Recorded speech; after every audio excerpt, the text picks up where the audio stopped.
예루살렘에서 제사장들과 레인들을 요한에게 보내어 내가 누구냐 물을 때에 요한의 증언이 이러하니라.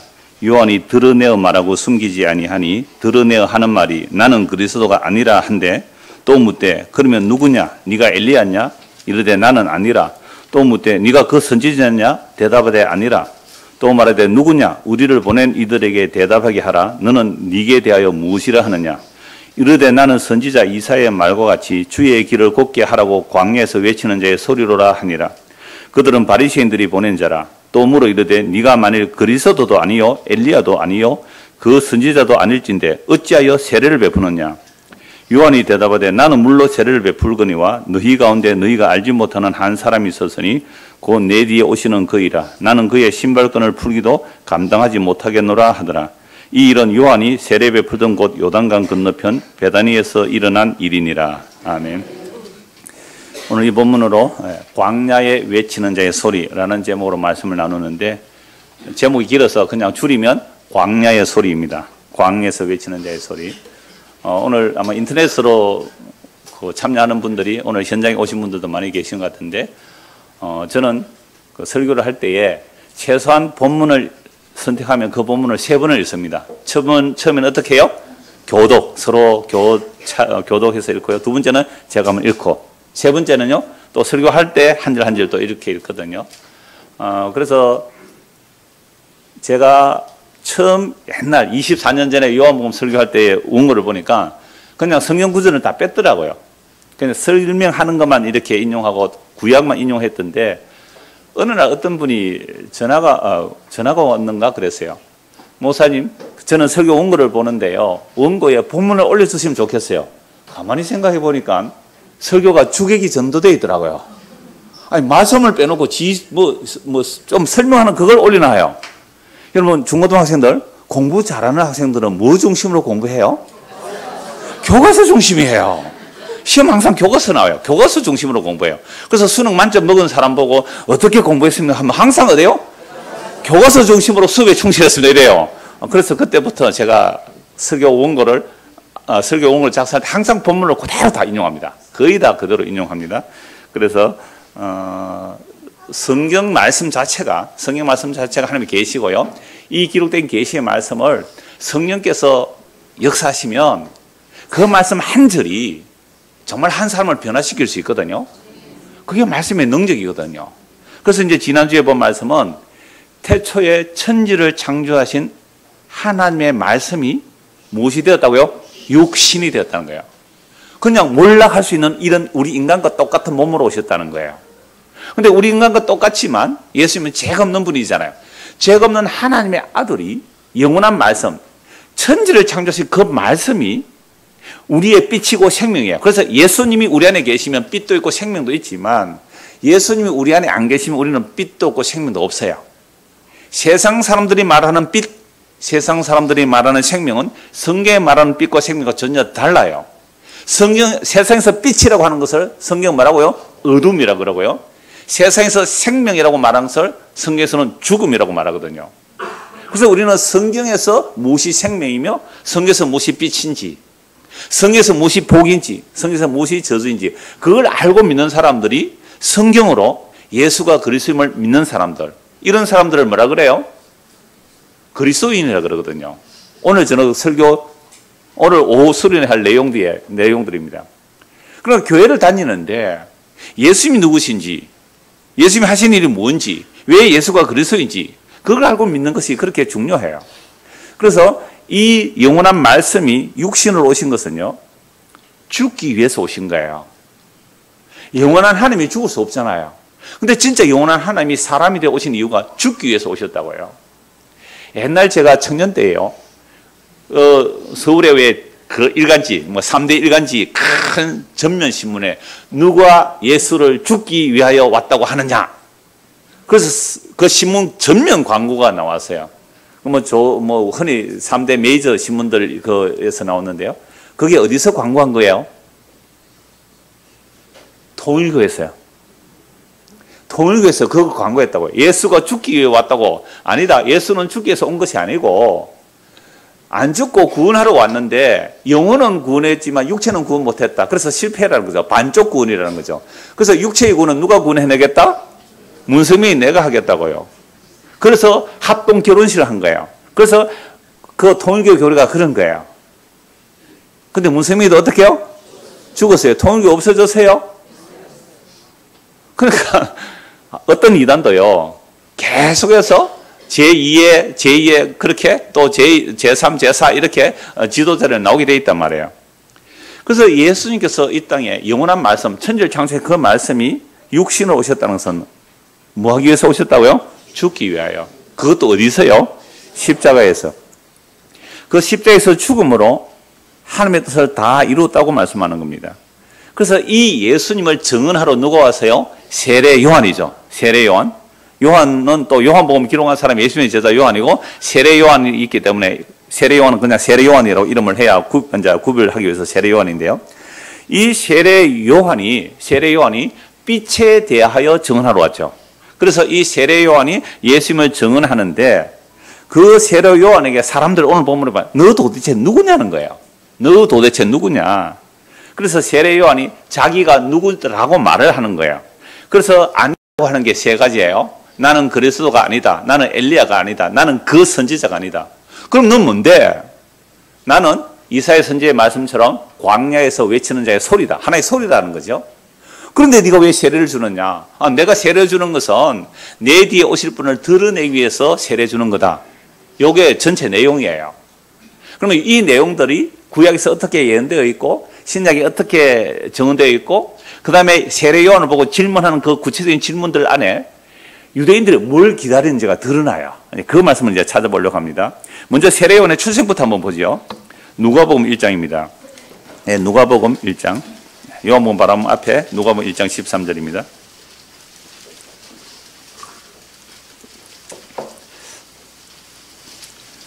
자, 1장 5절부터 한번 볼게요. 유대 땅 헤롯 때에, 이 당시에 헤롯이 유대 땅을 다스리고 있을 때요, 아비야 반열에 제사장 한 사람이 있었으니 이름은 사가랴요, 그의 아내는 아론의 자손의 이름은 엘리사벳이라. 이 두 사람이 하나님 앞에 의인이니 주의 모든 계명과 규례대로 흠이 없이 행하더라. 율법으로 흠이 없이 행하던 아주 경건한 사람이었어요.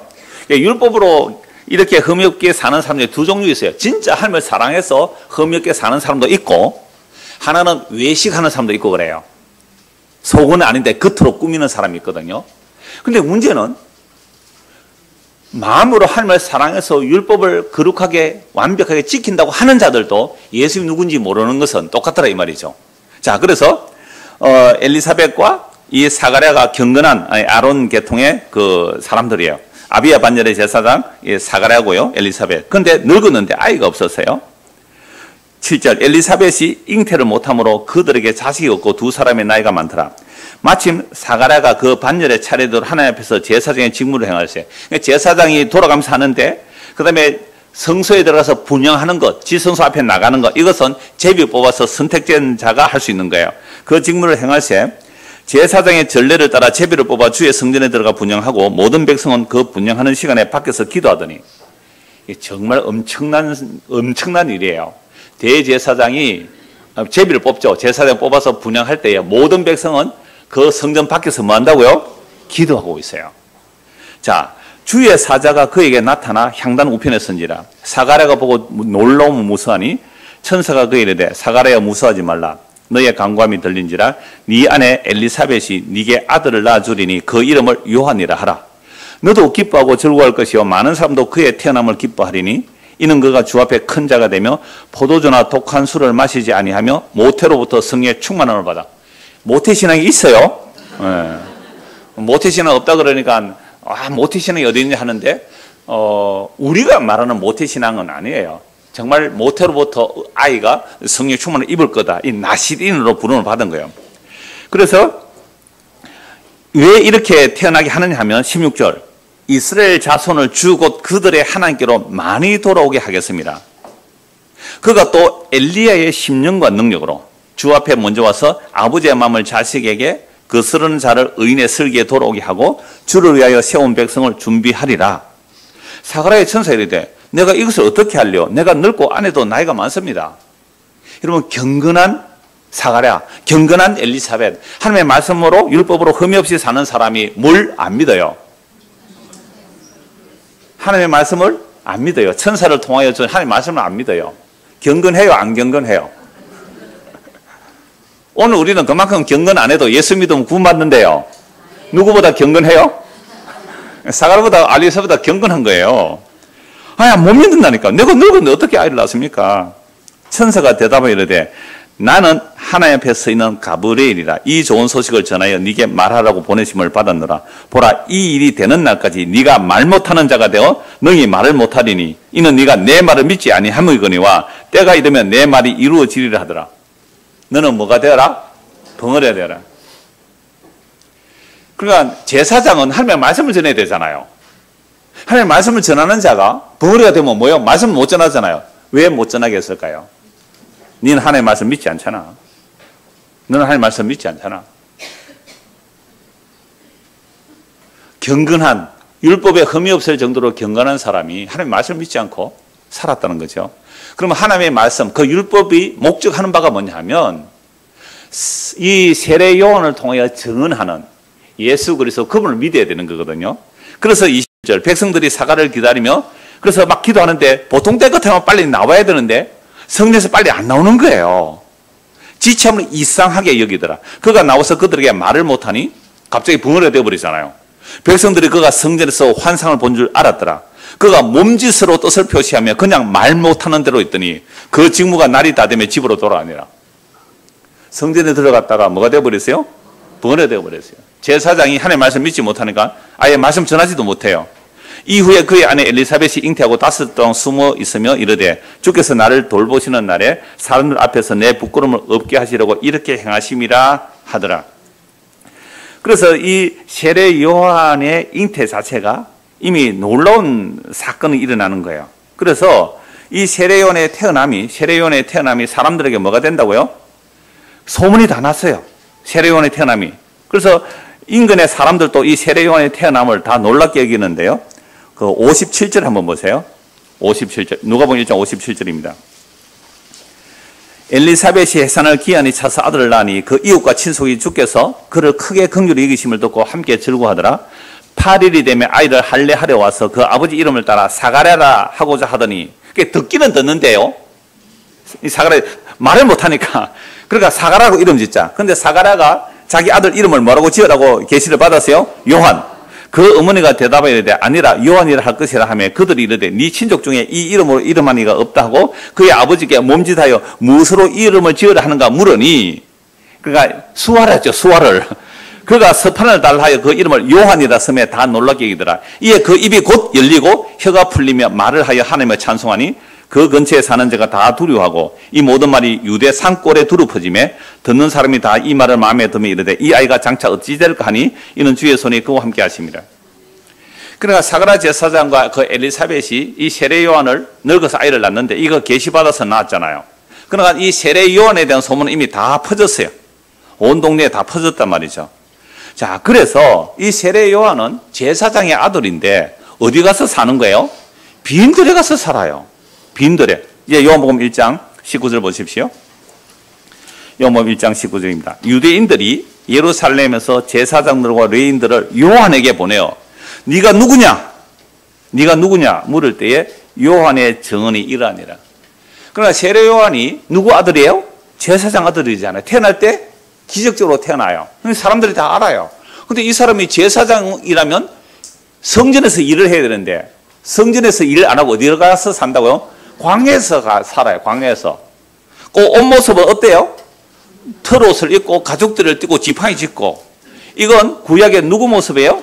엘리야의 모습이거든요. 그 엘리야 선지자도 털옷을 입고 지팡이 짚고 메뚜기 석청을 먹고 이렇게. 그러니까 그 모습이 요한이 엘리야하고 참 비슷해요. 그러니까 사람들이 그 제사장과 레위인들이 요한에게 와서 묻는 거죠. 요한에게 물으러 보낸 사람들은 바리새인들이에요. 그 바리새인들이 이 사람을 보내서 이제 묻는 거죠. 도대체 너가 누구냐?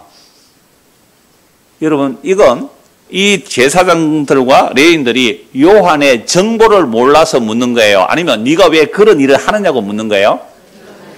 그렇죠. 정보를 모르는 거 아니잖아요. 이미 요한은 유대 산골까지 소문이 난 사람인데요. 세례 요한은 태어날 때 기적적으로 태어났으니까. 그리고 사가랴 제사장이 10달 동안 벙어리가 됐다고 아이가 태어날 때 입이 열렸으니까 이 소문은 다 퍼졌다고요. 근데 이 아이가 성전에서 제사장 역할을 안 하고 빈들에 가서 회개를 외치고 막 세례를 베풀고 있으니까 도대체 너 누구냐? 이단 조사로 온 거예요. 이게 완전 이단적 모습이니까. 너 누구냐 하는 거죠. 굉장히 여러분 이 질문이 그냥 예사라는 질문이 아닙니다. 이 그 제사장도 레인들요 서기관들이 보낸 사람들이에요. 그리고 이 바리새인들은요 24절 보세요. 그들은 바리새인들이 보낸 자. 이 바리새인들은 율법을 철두철미하게 지키는 사람들 아닙니까? 그러나 이 모든 바리새인들과 제사장들과 레인들은요 물론 사두개인들은 뭐 부활을 믿지는 않지만 이 모든 율법을 지키는 사람들은 누구를 기다리고 있어요? 메시아를 기다리죠.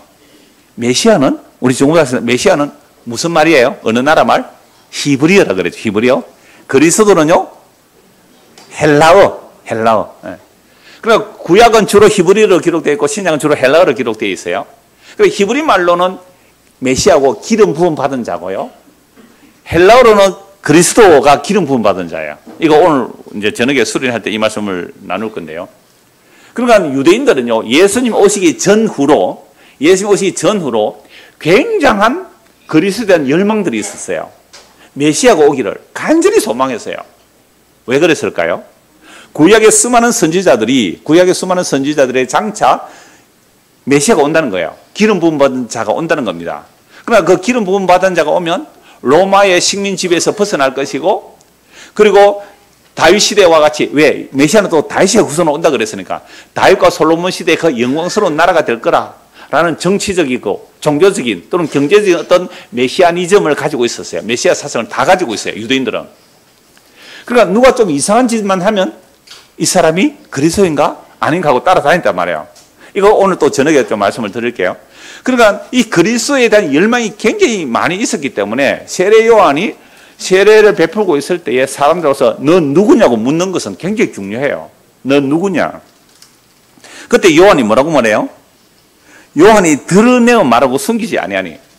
분명하게 말했다. 분명하게. 드러내어 하는 말이 나는 뭐요? 그리스도가 아니라. 아니 너 누구냐라고 물었는데 나는 뭐가 아니다? 그리스도가 아니다. 나 세례 요한은 우리 아버지가 사가라고 말이죠. 뭐 이렇게 말 안 하고 뭐라고요? 나는 그리스도가 아니라.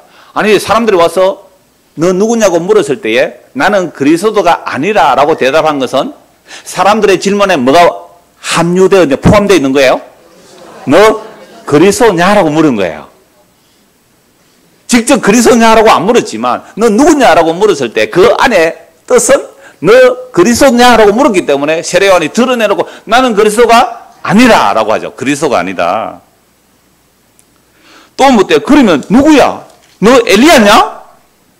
이러되 나는 아니라. 또 묻대. 네가 그 선지자냐? 아니라. 여러분 이게 예수님의 증언하는 자들의 모습이어야 돼요. 너 그리스도냐? 아니요. 너 엘리야냐? 아니요. 너 그 선지자냐? 선지자는 수많은 선지자들이 있는데 그 선지자냐? 아니라 그랬단 말이에요. 그 선지자냐라고 말하는 것도 메시아 칭호거든요. 이 그 선지자냐라는 말씀이 신명기 18장 15절인데요. 그냥 제가 읽어드리겠습니다. 내 하나님 여호와께서 너희 가운데 네 형제 중에서 너를 위하여 나와 같은 선지자 하나를 일으키시리니 너희는 그의 말을 들을지니라. 이거 누가 한 말이에요? 모세가.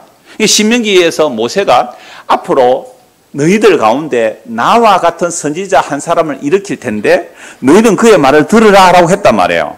그러니까 지금 질문하는 사람이 너 그리스도가 아니면 엘리야냐? 아니라. 그럼 너 그 선지자냐 할 때 그 선지자라는 것은 모세가 말한 장차 나와 같은 선지자가 올 것이다. 그 선지자가 누구라는 거예요? 메시아라는 거예요. 그러나 유대인들은 이 모세의 말을 알고 있기 때문에 그 선지자를 기다리고 있었단 말이에요. 그런데 베드로 사도는요. 사도행전 3장 22절 23절을 보면 모세가 말한 그 선지자가 누구라고 얘기해요? 예수라고 얘기해요. 모세가 말한 그 선지자가 예수라고 말해요. 그러니까 모세가 말한 사람, 그 선지자 그리스도고요. 그 다음에 엘리야가 말한 사람, 그분도 앞으로 올 메시아를 말하는 것이고요. 그리스도는 정말 기름 부음 받은 자거든요. 그러니까 모세가 말한 그 선지자냐라고 했을 때 나는 그 선지자가 아니라 그래요. 이 말은 다른 말로 하면 나는 뭐가 아니다? 그리스도가 아니다. 예, 메시아가 아니다. 그 말이에요. 세례 요한이. 자, 그런데 엘리야가 아니라 이 말은 좀 어려워요. 왜냐하면 분명히 아까 누가복음 1장 17절에서 세례 요한이 태어날 때 누구의 심정과 능력으로 일할 거라 그랬어요? 세례 요한의 심정과 능력으로 일한단 말이에요. 그러니까 외모도 지금 빈 광야에서 낙타 털옷을 입고 가죽들을 띠고 메뚜기와 석천을 먹는 거예요. 꼭 구약의 누구 모습이에요? 엘리야의 모습이 그죠. 그러니까 이 엘리야에 대한 내용을 살펴봐야 돼요. 그러면 이스라엘 백성들이 엘리야가 왔다라고 하는 말은 곧 누가 오는 거예요? 엘리야 뒤에 메시아가 오는 거예요. 여러분 유대인들은 이 정도 성경을 읽어요. 이 정도 알고 있어요. 제가 성경 이렇게 하자 3년 동안 성경 한번 통독하자 해서 여러분 구역에 한 달에 한 번씩 성경 말씀 나눌 때 일주일에 한 장씩 읽으면 7장 정도 읽어요. 한 7장 읽고서 구역 모임할 때 이걸 가지고 나눠보세요. 왜냐하면 구역 예배 모였을 때에 하나의 그 성경 주제가 정해지지 않으면 중구난방이거든요. 그래서 제가 몇 곳 이렇게 구역 예배를 이사하거나 또는 그 새로 오신 분들 갈 때 그 가정에 가서 제가 구역 예배 인터뷰에서 꼭 물어봐요. 성경 읽었어요? 돌아가면서 한번 말씀 나눠보세요 하는 건 한 절반 정도밖에 안 따라오고 있어요. 여러분 2단 교수들은 한번 말하면 몇 프로 따라올까요? 저는 2단 교수가 아니라 참 감사해요. 내가 2단은 아니구나. 2단 교수가 한번 말하면요 100% 따라와요. 만약에 1% 안 따라오면 그들을 어떻게 해요? 잘라내버리죠. 하여튼 성경 그래서 성경 교재 말씀을 가지고 나누라. 그러니까 지금 유대인들이요 우리가 성경을 구약 걸 쭉 읽었다면 방금 우리가 읽었던 이 요한복음의 세례 요한의 증언들이 이것은 말라기서 말씀이구나. 이것은 신명기 말씀이구나. 이건 모세가 그 선지자라고 한 메시아는 이런 이야기구나. 이걸 우리가 알고 있으면 설교 끝났어요. 벌써 집에 가도 됩니다. 그러니까 여러분들이 성경을 많이 안 읽어서 설교가 길어집니다. 미안합니다. 목사님이야 직업이 성경 보고 설교하니까 그러는 거고 우리는 바빠서 못 읽는다. 그래서 제가 열심히 읽고 말씀드릴게요. 그래서 이 세례 요한이 엘리야의 심령과 엘리야의 능력으로 일을 하고 있어요. 외모도 그래요. 그러니까 사람들은 다 세례 요한 보고 그리스도가 아니라고 하는가 너는 엘리야냐 물었잖아요. 그 선지자는 이미 말씀드렸어요. 모세가 말한 그 선지자, 나 그 선지자도 아니고 엘리야도 아니다 그랬는데 엘리야는 어떤 사람인지 말라기에서 한번 보십시오. 자, 구약 성경 마지막 성경 말라기입니다. 구약 성경 마지막 말라기 3장 1절입니다. 자, 말라기 3장 1절. 만군의 여호와가 이르노라. 보라, 내가 내 사자를 보내리니 그가 내 앞에서 길을 준비할 것이요 또 너희가 구하는 바 주가 갑자기 그의 성전에 임하시리니 곧 너희가 사모하는 바 언약의 사자가 임하실 것이라. 언약의 사자가 임하시기 전에 누가 먼저 와요? 여호와의 사자, 즉 길을 준비하는 자. 길을 준비하는 자. 여러분 옛날에 우리나라에도 사또가 마을에 들어오면 사또가 말을 타고 오죠. 그럼 앞에 어떤 사람이 나가요? 길을 준비하는 자, 길을 비켜라 라는 자가 나와요. 길을 비켜라. 뒤에 누가 온다? 고 사또님이 오신다. 엎드려라 이런단 말이에요. 그러면 왕이 오면 어떻게 할까? 왕이 오면 더 많은 사람들이 앞에서 길을 열어요. 나팔을 불고 악기를 불면서 왕이 오신다고 왕이 행위를 하면 모든 백성들은 어떻게 해야 돼요? 엎드려야 돼요. 그러면 세례 요한은 메시아가 왕도 되거든요. 제사장도 되고 왕도 되고 선지자도 되기 때문에 이 메시아가 오는 그 앞길에 나팔 부는 사람이에요. 길을 닦는 사람이에요. 그래서 세례 요한이 외치는 것이 바로 말라기 3장 1절의 말씀이고요. 또 말라기에서 4장 5절 6절 보십시오. 4장 5절 6절. 보라, 여호와의 크고 두려운 날이 이르기 전에. 자, 구약에서 여호와의 크고 두려운 날은 언제입니까? 메시아가 오시는 날이거든요. 메시아가 오시는 날. 그러니까 메시아가 언제 오셨어요? 약 2000년 전에 이 역사 속에 메시아가 오셨잖아요. 그럼 메시아가 오시는 그 날이 왜 여호와의 크고 두려운 날이냐 하면 여호와 하나님의 심판과 여호와 하나님의 구원이 일어나는 날이기 때문에 두려워해요. 그럼 이스라엘 백성은 어떻게 해야 구원받는다고 생각했을까요? 여호와 율법을 다 지키는 사람이 구원받는다고 생각했기 때문에 율법을 잘 지키고 있었고 그들은 여호와께서 오시는 그 날이 메시아 오시는 날, 즉 구원의 날이 된다고 생각했고 여호와 말씀을 믿지 않는 자들 그리고 죄인들 그래서 이방인들 이런 자들은 심판받는다고 생각했단 말이에요. 그러니까 여호와의 크고 두려운 날이 메시아 오시는 날인데 그 메시아 오시는 날 이전에 내가 누구를 보낸다고요? 선지자 엘리야를 내게 보낸다라고 했잖아요. 선지자 엘리야를. 크고 두려운 날 이르기 전에 내가 선지자 엘리야를 내게 보내리라. 그러면 메시아 오기 전에 누가 와야 되는 거예요? 엘리야. 그러니까 지금 세례 요한이 요단강에서 세례를 베푸고 있을 때 사람들이 뭐라고 해요? 너 엘리야냐? 이 말은 뭐예요? 자기가 그리스도는 아니라고 했으니까 너 엘리야냐? 이 말은 너 메시아 앞에 와서 회개하라고 외칠 말라기가 예언한 말라기 3장 1절과 말라기 4장 6절에서 예언한 그 엘리야냐라고 묻는 거예요. 그러니까 유대인들이 성경을 잘 알아요? 몰라요? 너무 잘 알아요. 이 질문 세 가지 질문. 네가 그리스도냐? 아니라. 네가 엘리야냐? 아니라. 그럼 네가 그 선지자냐? 아니냐? 이 말은요. 신명기 말씀과 말라기 말씀과 구약 전체를 다 알고 있어요. 이 정도로 지금 유대인들은 뭘 기다리고 있어요? 메시아를 기다리고 있어요. 근데 이 유대인들이요. 예수 믿어야 되는데 아직도 예수를 메시아로 안 믿고 지금도 메시아를 기다리는 자들이 누구예요? 지금 이스라엘 나라 사람들이에요. 그 이스라엘 나라 사람들은 지금도 메시아를 기다리고 있기 때문에 정치적인 메시아, 경제적 메시아, 종교적 메시아를 기다리고 있기 때문에 지금 팔레스타인과 전쟁을 하고 있잖아요. 그래서 팔레스타인을 세계 최고의 감옥이 어딘지 아세요? 팔레스타인입니다. 세계 최고의 감옥. 완전히 장벽을 막아가지고 팔레스타인을 막아놓는데요. 거기서 하마스, 그 팔레스타인들의 그 아주 뭐 전쟁하는 사람들이 지금 어저께 이스라엘 공개했잖아요. 첨단 무기 아니에요. 막 뭐 이렇게 낙하산 같은 거 타고요. 뒤에 프로펠러 달아가지고 총 쏘면서 이스라엘 와가지고 수십 명 죽이고 수십 명 또 인질로 잡아가고 그러니까 또 이스라엘 보복 공격하고 지금 이스라엘 땅에 지금 팔레스타인 땅에 전쟁이 일어나고 있어요. 지금 뉴스 보셨어요? 말씀과 기도에 전무하시느라고 뉴스를 못 보시는 제가 이렇게 알고 제가 보고 말씀드릴게요. 그냥 제가 헤드라인만 봐서 헤드라인만. 그러니까 그 유대인들이 왜 힘을 가지고 전쟁을 하려고 하느냐 하면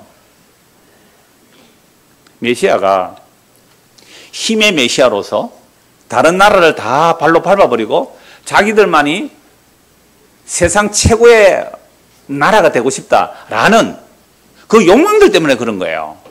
그래서 그렇게 메시아를 기다렸지만 진짜 메시아신 예수가 어디에 죽어버려요? 십자가에 죽어버리니까 사람들은 다 어떻게 해요? 에이, 이 예수는 메시아가 아니다. 이 예수는 메시아 다 흩어져 버리거든요. 그 유대인들이 그냥 대충 메시아 기다렸다가 대충 예수 죽인 거 아닙니다. 정말 율법을 얼마나 많이 보고 선지서를 얼마나 많이 보고 시편을 얼마나 많이 보았겠어요. 그래서 기다리던 메시아 왔는지 안 왔는지 예수님 십자가 전후로 굉장히 메시아 사상이 많이 일어나요. 이건 이제 오늘 저녁에 말씀드릴게요. 그래서 6절 보십시오. 자, 메시아가 오시기 전에 아버지의 마음을 자녀에게로 돌이키게 하고 자녀들의 마음을 그들의 아버지에게로 돌이키게 하리라. 돌이키지 아니하면 두렵건대 내가 와서 저주로 그 땅을 칠까 하노라 하시니라. 자, 이제 유대인들이 세례 요한 보고 네가 엘리야냐라고 질문한 내용이 이해가 되시죠? 한 10명만 이해했으니까 나머지 이해 안 되십니까? 다시 말씀드릴까요?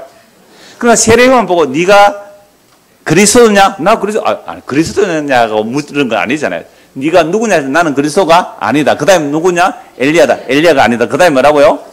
선지자 아니다라고 했잖아요. 그럼 도대체 너 누구냐라고 묻는 거예요. 근데 이 세례 요한을 향하여 예수님께서 뭐라고 말씀하는지 봅시다. 예수님께서 마태복음 11장입니다. 마태복음 11장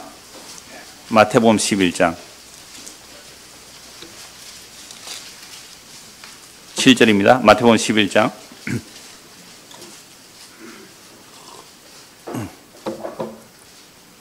7절. 자, 그들이 떠나매, 이 그들이 떠났다는 말은요, 누가 떠났다는 말이에요? 세례 요한이 예수님을 증언했어요. 그리고 헤롯 왕에게 막 욕하다가 감옥에 잡혔단 말이죠. 그런데 들려오는 소문이 예수님이 메시아 일을 안 하는 것 같아요. 아니, 성령이 충만하여 예수님을 그리스도라고 증언한 요한조차도 예수님이 진짜 메시아냐 아니냐 의심이 들 만큼 했단 말이에요. 그러니까 세례요한도 유대인이에요. 세례요한도 유대인이니까 유대적 메시아니즘을 가지고 있는 거예요. 여러분 한국에서 예수 믿으면 어떤 예수 믿을까요? 한국적 메시아니즘이 있어요. 한국적 메시아니즘. 그거 오늘 저녁에 또 말씀 좀 드릴게요. 한국적 메시아니즘이 또 있어요. 그러니까 인간들은요, 메시아를 기다려도 모두가 자기 중심적인 메시아를 기다리고 있기 때문에 세례 요한조차도 메시아가 내가 분명히 성령으로 물로 세례 줄 때 그분에게만 성령이 임해서 이분이 앞으로 성령으로 세례 줄 메시아라고 증언했는데 감옥에서 앉아서 들리는 소문이 뭐예요? 뭐 세리하고 얼리고 뭐 장기하고 얼리고 뭐 병자는 고쳐주고 그래가 언제 메시아 일을 하겠어요? 이런 의심이 들어서 자기 제자들 보내본 거예요. 예수님이 이렇게 말씀하시잖아요. 2절 요한이 옥에서 그리스도께 하신 일을 듣고 제자들을 보내어 예수께 여쭤오되 오실 거기가 당신입니까? 또 묻죠. 세례요한에게 너 누구냐라고 묻듯이 이 지금 세례 요한에게 묻듯이 이제 세례 요한이 또 누구에게 물어요? 예수님이 제자를 보내가 오실 그분이 당신 맞습니까?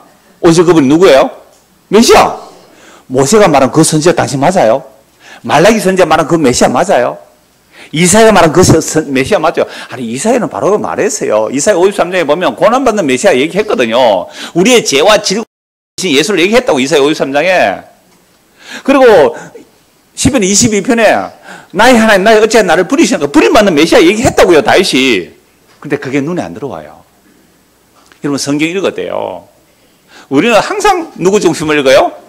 내 조화라고 내 중심을 읽어요. 그러니까 성경이 안 보이는 거죠. 그 유대인들도 마찬가지예요. 세례 요한조차도 우리가 메시아를 기다리는데 당신 맞아요?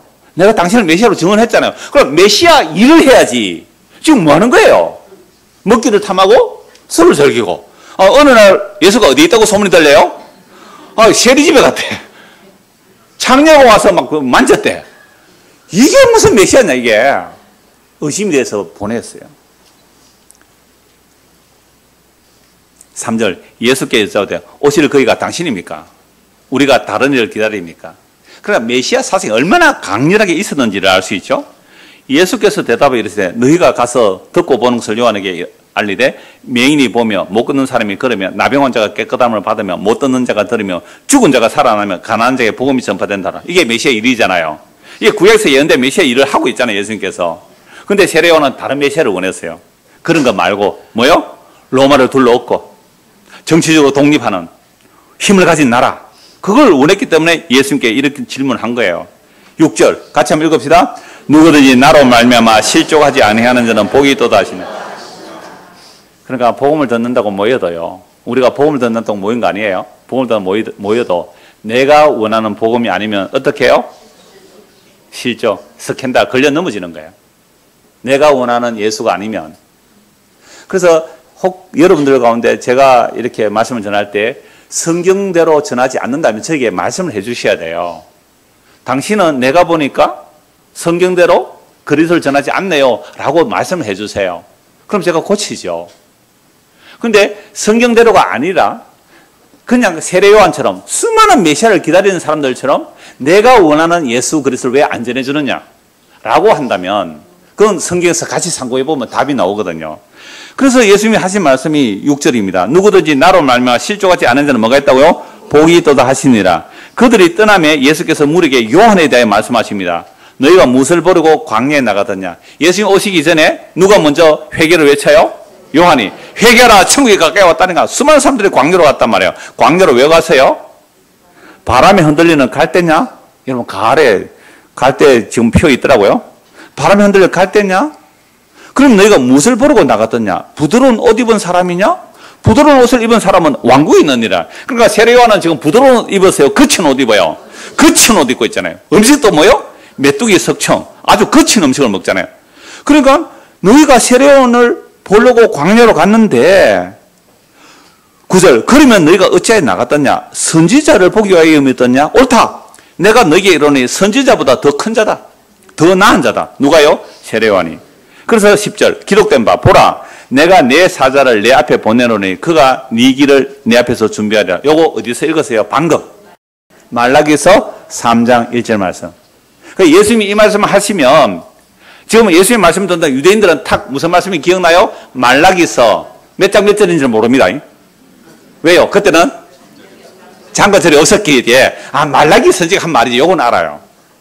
그러니까 딱 알아듣는단 말이에요. 그러니까 세례 요한이 메시아를 증언하는 사자다라고 말씀하시죠.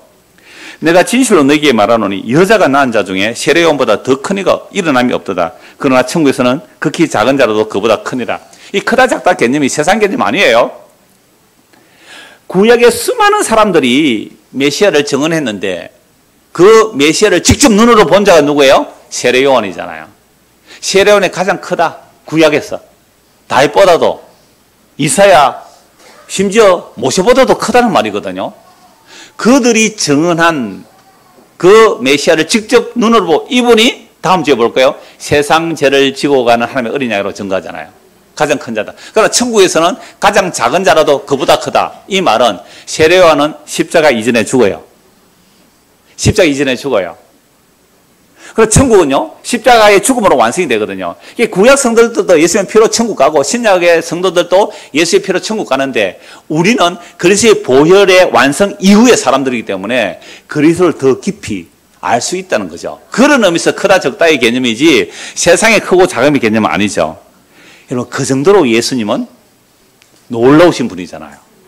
그래서 세례 요한의 때부터 지금까지 천국 침노를 당하는 침노하는 자는 빼앗느니라. 모든 선지자와 율법이 예언한 것은 언제요? 요한, 세례 요한까지예요. 그래서 모든 선지자, 모든 율법이 세례 요한의 손으로 딱 모아져서 어떻게 해요? 보라, 세상 죄를 지고 가는 하나님의 어린 양이다. 다음 주에 요한복음 1장 29절에서 하신 말씀. 선지 율법 요한까지다. 만일 너희가 절겨 받을진데 오리라 한 엘리야, 누구예요? 말라기 3장 1절, 그리고 말라기 4장 5절 6절. 구약 성경 마지막 내용. 엘리야가 오면 누가 오는 거예요? 메시아가 오잖아요. 오리아라 한 엘리야가 바로 이 세례 요한이다. 그런데 세례 요한은 왜 자기가 엘리야 아니라고 했을까요? 예수님은 세례 요한 보고 엘리야다 했는데 왜 세례 요한 자기는 엘리야가 아니라고 했을까요? 여러분, 엘리야는 어떻게 하늘로 올라갔죠? 세상에서 죽음을 보지 않고 구름에 휩싸여 홀연히 변하여 하늘로 올라가 버리잖아요. 이건 제가 나이 많으신 목사님과 나누다가 그 얘기를 하시던데, 이 엘리야는요, 오늘 지금 이 시간에 예수님 재림하시면 우리가 이대로 예수님 보면 안 돼요. 우리가 죽어요.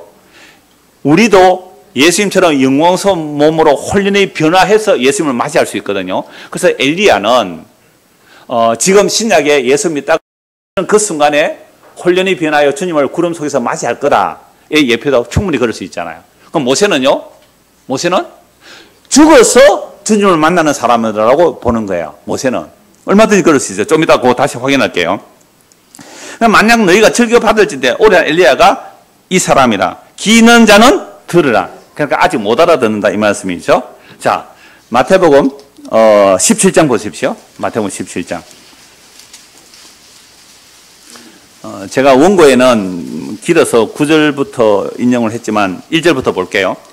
엿새 후에 예수께서 베드로와 야고보와 그 형제 요한을 데리시고 따로 높은 산에 올라가셨더니, 자, 그 앞에 바로 앞에 보십시오. 27절, 16강 20절. 인자는 누구예요? 예수님 자기를 말하죠. 다니엘서의 그 인자예요. 인자가 아버지의 영광으로 그 천사들과 함께 오리니 그때에 각 사람 행한 대로 갚으리라.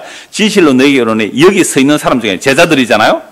죽기 전에 인자가 그 왕권을 가지고 오는 것을 볼 자도 있느니라. 그러니까 죽기 전에 예수님이 왕권을 가지고 오는 그분을 볼 거다. 이건 역사적으로 왕권을 나타내신 거예요? 아니면 묵시적으로 왕권을 나타내신 거예요? 묵시적으로 나타내신 거예요. 그래서 6일 후에요. 6일 후에 그 서는 사람들, 베드로, 야고보, 요한이 예수님이 메시아인 줄 보는 거예요. 왕권을 가지고 온 것을 볼 자들도 있더라. 볼 자가. 17장 1절. 엿새 후에 예수께서 베드로와 야고보와 그 형제 요한을 데리시고 따로 높은 산에 올라가셨더니 그들 앞에서 변형되사 그 얼굴이 해같이 빛나며 옷이 빛과 같이 휘어졌더라. 얼마나 놀랐을까요? 예수님과 같이 밥 먹고 자고 이랬는데 예수님 갑자기 어떻게 해요? 얼굴이 해같이 빛나며 옷이 빛과 같이 휘어져요. 그때에 모세와 엘리야가 등장하네요. 예수와 더불어 말해요. 모세는 죽었잖아요, 이미. 근데 엘리야는 산채로 하늘로 올라갔잖아요. 그 모세는 죽은 자가, 예수 믿고 죽은 자가 그리스도를 맞이하는 모습이고, 엘리야는 살아있을 때 예수님 오셔서 맞이하는 그런 모습으로 말할 수 있죠. 모세, 엘리야가 예수님과 의논해요. 이걸 누가 보면 뭘 의논해요? 별세, 엑소더스, 출애굽, 십자가를 의논하고 있대요. 그러나 모세와 엘리야, 율법과 선지자가 지금 누구를 증거해요? 예수를 증거해요. 베드로가 예수께 여쭈고 이르되, 이 환상 중이에요. 환상 중에. 주여, 우리가 여기 있는 것이 좋사오니 만일 주께서 원하시면 내가 여기서 초막셋을 짓되 하나는 주님을 위하여, 하나는 모세를 위하여, 하나는 엘리야를 위하여 하겠습니다. 이거요, 다른 복음서 보면 무슨 소리지? 지정신이 없이 한 말이에요, 이게. 말할 때에 홀련히 빛난 구름이 그들을 덮으며 구름 속에서 소리가 나서 이르시되, 이는 내 사랑 아들이요 내 기뻐하는 자니 너희는 그의 말을 들으라 하시는지라. 그러니까 교회 오면 누구 말 들어야 돼요? 예수의 말 들어야 되잖아요. 이는 내 사랑 아들이요 내 기뻐하는 자니 너희는 그의 말을 들으라. 그럼 세례 요한은 자기는 뭐가 아니라 그랬어요? 그리스도가 아니다, 엘리야가 아니다, 그 선지자도 아니다. 누구냐? 나는 예수님을 증거하는 광야에 외치는 소리예요 라고 사라지는 거예요. 그래서 무릇 모든 정인들은요, 예수님을 가리키는 소리이고 예수님을 가리키는 손가락으로 사라져가는 거예요. 누구만 남으면 돼요? 예수만 보이면 되는 거예요. 예수만. 예수만 보여요. 제자들이 듣고 하늘에서 엎드려 심히 두려워하니 예수께서 나와 그들에게 손을 대시며 이르되 일어나라. 두려워하지 말라. 엎드려 있으니까 일어나라 하시니 8절 같이 읽읍시다. 제자들이 눈을 들고 보매 오직 예수에는 아무도 보이지 아니하더라. 여러분, 오늘 저희는 이렇게 모여서 말씀을 들었습니다. 설교를 들으면 앞에 드러난 사람은 목사예요. 근데 목사는 안 보여야 돼요. 목사는 안 보이고 누구만 보여야 돼요? 예수만 보여야 돼요. 예수의 말만 들리면 그게 설교한 거예요. 다른 거 다 잊어버리고 다른 말 다 안 들려도 예수만 보이더라. 이게 정인들이 하는 일이거든요. 자, 그래서 오늘 보면 이제 22절, 23절 다시 보십시오. 요한복음 1장 22절, 23절입니다. 또 말하되 누구냐 그러면 계속 이거 너 누구냐? 너 누구냐? 그때 나는 그리스도도 아니고 엘리야도 아니고 그것은 아니다고 하니까 우리를 보낸 이들에게 대답하게 하라. 그러니까 바리새인들이 이 사람을 보냈기 때문에 그들에게 가서 세례 요한이 이런 사람이라고 말해야 되니까 너 도대체 누구냐? 너 도대체 누구냐? 너는 도대체 뭐라고 하느냐? 이르되 나는 선지자의 말, 선지자 이사의 말과 같이 주의 길을 곱게 하라고 광야에서 외치는 자의 소리다. 그러니까 그냥 광야에서 외치는 하나의 소리예요. 그 이사의 선지자가 예언한 대로 나는 광야에 외치는 소리예요 라고 하는 거예요. 그들은 이제 바리새인들이 보낸 자입니다. 자, 또 물어 이르되 아니 네가 만일 그리스도도 아니고 엘리야도 아니고 그 선지자도 아닌데 네가 무슨 근세와 능력으로 세례를 베푸느냐? 요한이 대답합니다. 나는 물로 세례를 베푸는데요, 너희 가운데 너희가 알지 못하는 한 사람이 서 있다. 누구예요? 예수. 그분이 그리스도다. 곧 내 뒤에 오시는 그이다. 나는 그의 신발끈을 풀기도 감당하지 못하겠노라. 내 뒤에 오시는 그분은 나보다 먼저 계셨다라고 말씀하죠. 그게 이제 15절에서 이미 말씀하셨어요. 그리스도는 이미 선지하시는 분이에요. 나는 그분의 신발끈 풀기도 감당 못할, 나는 그의 종이라는 거죠. 종에도 못 들어가는 사람이라는 거죠. 자, 이 일은 요한이 세례 베풀던 곳 요단강 건너편 베다니에서 일어난 일이라고 말씀하고 있죠.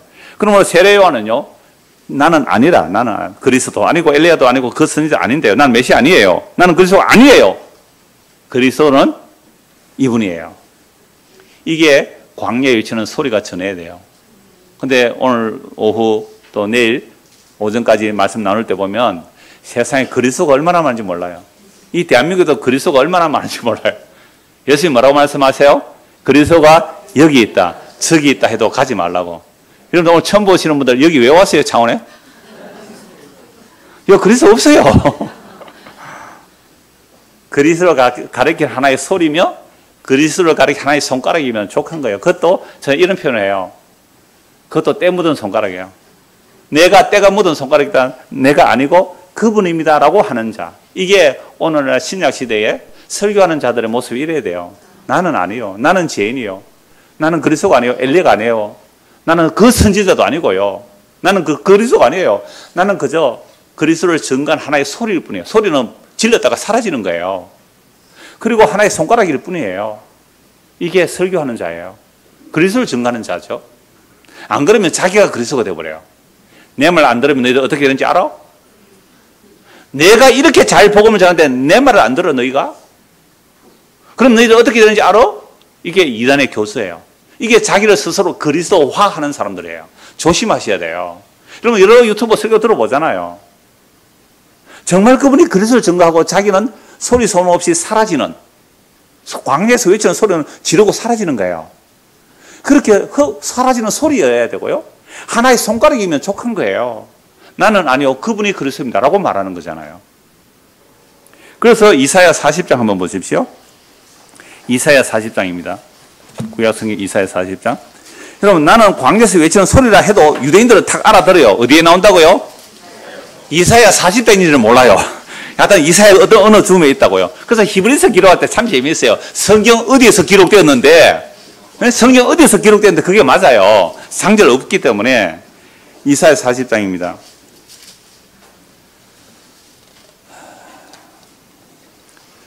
이사야 참 놀라워요. 이사야는 이사야 66장으로 되어 있어요. 그죠? 66장. 성경이 몇 권이에요? 66권이잖아요. 그래서 1장에서 39장까지가요. 심판에 관한 말씀이거든요. 혹독한 심판을 당해 1장에서 39장까지. 근데 40장에 갑자기 이렇게 말씀하세요. 40장 1절. 너희의 하나님이 이르시되 너희는 위로하라. 내 백성을 위로하라. 너희는 예루살렘의 마음에 닿도록 말하며 그것에 외치라. 그 노역의 때가 끝났고 그 제약이 사함을 받았느니라. 그의 모든 죄로 말미암아 여호와의 손에서 벌을 배나 받았느니라 할지니라 하시니라. 그러니까 이사야 1장부터 39장까지가 뭐예요? 혹독한 심판을 받는 거예요.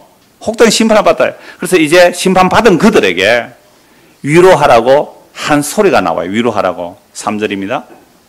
외치는 자의 소리여 이르되 너희는 광야에서 여호와의 길을 예비하라. 사막에서 우리 하나님의 대로를 평탄하게 하라 라고 말하는 거죠. 이게 세례요한이 자기 역할은 이겁니다 라고 말하는 거예요. 4절. 그러면 뭘 해야 돼요? 골짜기마다 도두어지며 산마다 언덕마다 낮아지며 고르지 아니한 곳이 평단하게 되며 험한 곳이 평지가 될 것이요 여호와의 영광이 나타나고 모든 육체가 그것을 함께 보리라. 이는 여호와의 입이 말씀하셨느니라. 그러면 높아진 산, 깊어진 골짜기 다 메꾸어서 누가 보이도록 하는 거예요? 예수가 보이도록. 예수가 그리스도임을 증거하는 자들. 이게 바로 광야에 외치는 자의 소리죠. 그러면 무엇을 외쳐야 될까요? 무엇을 전해야 될까요? 40장 7절입니다. 40장 7절. 풀은 마르고 꽃은 시드면 여호와의 기운이 그 위에 불미라. 이 백성은 실로 풀이로다. 풀은 마르고 꽃은 시드나 우리 하나님의 말씀은 영원히 서리라 하라. 요게 뭘 해야 될 이야기예요? 외쳐야 할 선지자들이 외쳐야 할 내용이에요. 풀은 마르고 꽃은 시드나 우리 하나님의 말씀은 영원히 서리라. 외치라. 뭘 외칠까요? 풀은 마르고 꽃이 시든다. 그거 다 아는데요. 여호와의 기운이 그 위에 불미라. 이 백성은 실로 풀이로다. 이 사우디 그 아라비아 사막에서요 열풍이 한 불면 그 팔스틴 땅은 그래도 목초지잖아요. 아름다운 꽃이 쫙 피어 있다가요. 아침에 피어서 꽃이 아름답게 피어 있는데요. 뜨거운 바람이 확 한번 휘몰아치면요. 전부 다 시들어 말라버린대요. 아침에 피었다가 아름다운 꽃이. 그러면 양귀빈이 온갖 아름다운 꽃들이 있어요. 그 관상용 양귀빈 꽃 같은 거. 그 아름다운 꽃들이야. 하루 새면 다 말라버린대요. 지금 이걸 알아요, 유대인들은. 그러니까 세례 요한이 해야 할 역할이 뭐냐면 외치는 소리인데 뭘 외치느냐는 거죠. 인생은 풀입니다.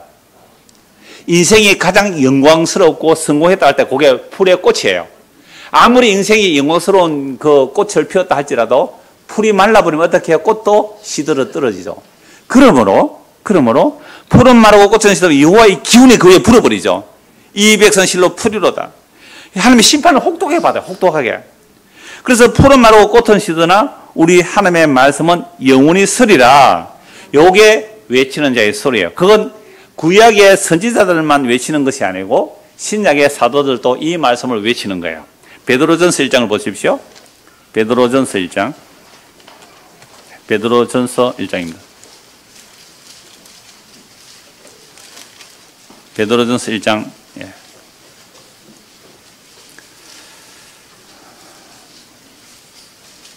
18절부터 보겠습니다. 베드로전서 1장 18절. 너희가 알거니와 너희 조상이 물려준 헛된 행실에서 대속함을 받은 것은, 여러분 우리 조상들이 우리에게 물려준 게 뭐예요? 너희들 예수 안 믿으면 지옥 가는 거야. 예수가 십자가에서 우리 죄를 용서하셔서 예수가 그리스도야 라는 이 말을 여러분 명절에 갔을 때 이 말 들었어요?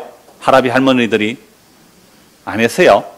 아버지 어머니가 이 말 했어요? 우리 중고등 학생들 아버지 어머니가 이 말 했어요? 그러니까 우리 조상들 물론 헛되면 야 공부 그따위로 해가지고 좋은 대학 가겠어 이 소리 했어요? 그것도 안 했어요. 너희가 알거니와 너희 조상이 물려준 헛된 행실에서 대속함을 받은 것은 은이나 금같이 없어질 것으로 된 것이 아니에요. 은과 금 아무리 모아도요 한 사람도 구성 못해요. 왜요? 생명 속량이 너무 귀해서 지구에 있는 모든 재산 다 갖다 바쳐도 한 명도 생명을 속량할 수 없어요. 은과 금 주님의 심판의 날에 아무 소용없어 그냥 쓰레기 때문에 던져버리는 게 은과 금이에요. 그럼 어떻게 우리가 구원받아요? 오직 흠없고 점없는 어린 양 같은 그리스도의 보배로운 피로 된 겁니다.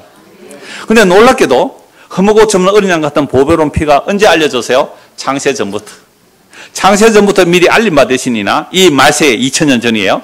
이 말세에 너희를 위하여 나타내신 바 되었으니 너희는 그를 죽은 자 가운데서 살리시고 누구를요? 메시아를 죽은 자 가운데 살리시고 영광을 주신 하나님을 그리스도로 말미암아 믿는 자니 우리가 믿는 게 아니에요. 그리스도의 영이 우리에게 임하여 믿으니까 그리스도로 말미암아 믿는 자니 너희의 믿음과 소망이 어디에요? 하나님께 있게 하려 함이라. 여러분 우리의 믿음의 내용과 믿음의 그 소망이 하나님께 있지 아니하면 그건 가짜 믿음이에요. 너희가 진리를 순종함으로 너희 영혼을 깨끗하게 하여 거짓이 없이 형제를 사랑에 이르렀으니 마음으로 뜨겁게 서로 사랑하라. 오늘 처음 보는 사람들이 많을 거예요. 나중에 밥 먹을 때 한번 볼 거예요. 진짜 뜨겁게 서로 사랑한지. 먼저 잡수세요. 여기 앉아 좋은 자리에 앉으세요 하고 하는지 한번 볼 거예요. 너희가 진리를 순종함으로 너희 영혼을 깨끗하게 하여 거짓이 없이 형제를 사랑에 이르렀으니 마음으로 뜨겁게 서로 사랑하라. 너희가 거듭난 것은 썩어질 시로 된 것이 아니요 썩지 아니할 시로 된 것이니 살아있고 항상 있는 하나님의 말씀으로 되었느니라.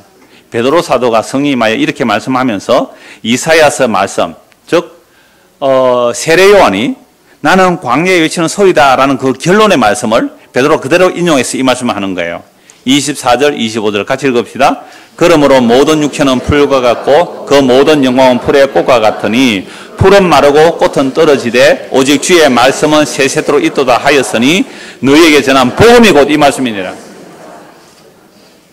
여러분 풀은 마르고 꽃은 떨어집니다. 우리 중고등학생들 정말 아름다워요. 정말 아름다워요. 진짜요.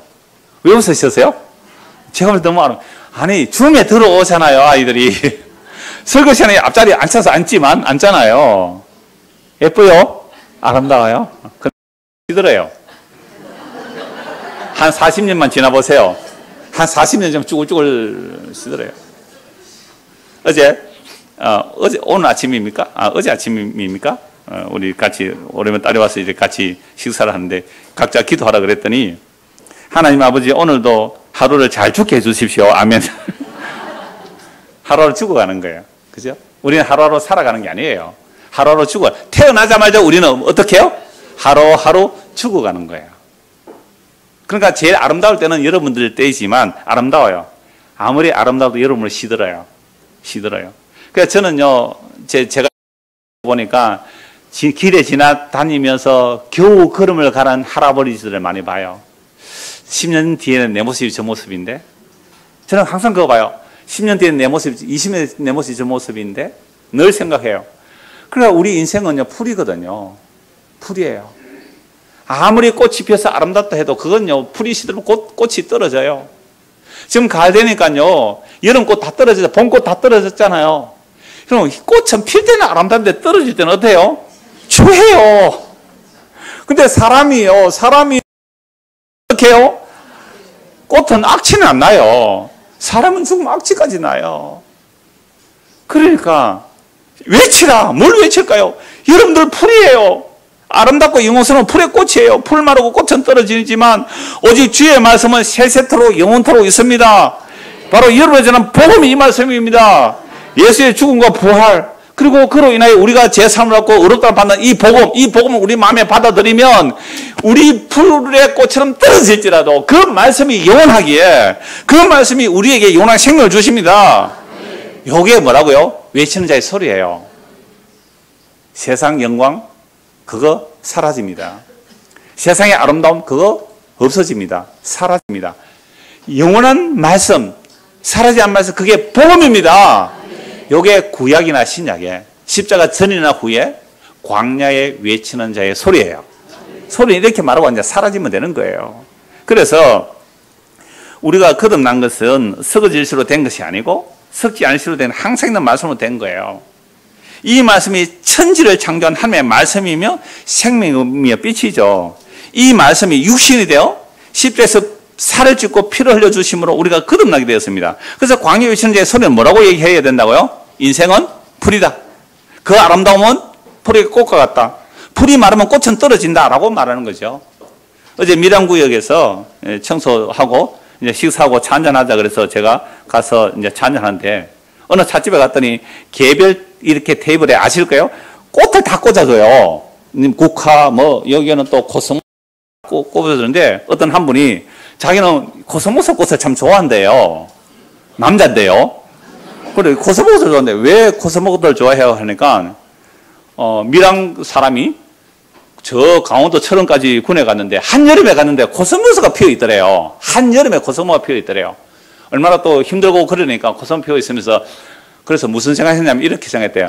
코스모스 꽃 너 지야 내가 고참이 됐는데 이랬대요.